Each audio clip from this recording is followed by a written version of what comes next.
ఉచిత IVF IUI consultation, ఉచిత ultrasound scan. 49 అంటే సంతానం, 49 అంటే సంతోషం. కాగ్ రిపోర్టును రాష్ట్ర ప్రభుత్వం అసెంబ్లీలో ప్రవేశపెట్టింది. కాళేశ్వరం ప్రాజెక్టుకు సంబంధించి పలు సంచలన విషయాలను కాగ్ వెల్లడించింది. కాళేశ్వరం ప్రాజెక్టు వ్యయం భారీగా పెరిగినప్పటికీ అదనపు ప్రయోజనం కలగలేదని తెలిపింది.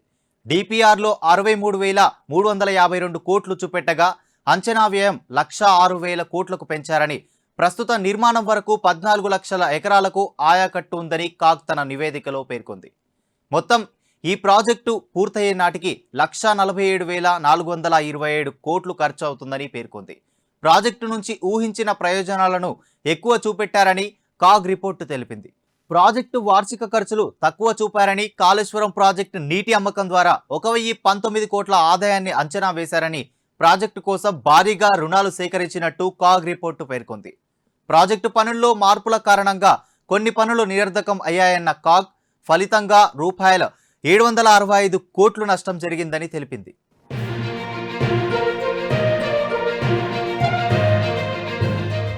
కాళేశ్వరం డిపిఆర్ తయారు చేసిన వ్యాప్కోస్ పనితీరులో లోపాలను ఎత్తి చూపింది కాగ్.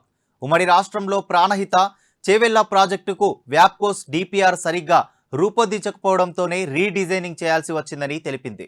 అయినా అదే వ్యాప్కోస్ సంస్థకు మరోసారి డిపిఆర్ బాధ్యత అప్పజెప్పారని తెలిపింది.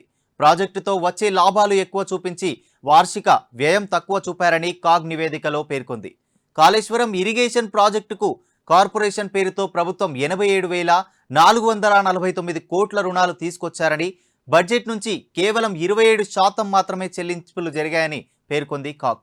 కాళేశ్వరంపై ఆదాయం లేదు కాబట్టి రుణాల చెల్లింపు కష్టమవుతుందని, బడ్జెట్పై భారం పడుతుందని కాగ్ నివేదిక తెలిపింది.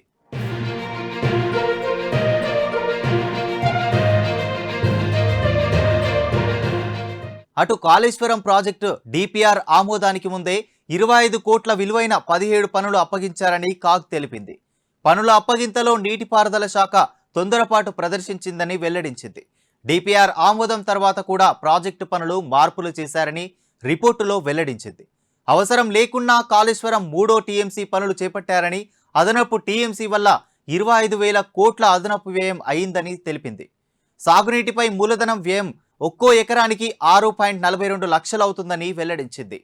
ప్రాజెక్టు ప్రయోజన వ్యయ నిష్పత్తి 1.51గా అంచనా వేశారని, ఇది 0.75గా తేలుతోందని తెలిపింది. ప్రాజెక్టు ప్రయోజన వ్యయ నిష్పత్తి మరింత తగ్గే అవకాశం ఉందని వెల్లడించింది. అటు లోతైన భూకంప సంబంధిత అధ్యయనాలు చేయకుండానే మల్లన్న సాగర్ నిర్మించారని కాగ్ పేర్కొంది. కాగా తాజా కాగ్ రిపోర్టుతో బీఆర్ఎస్ మరిన్ని చిక్కుల్లో పడింది.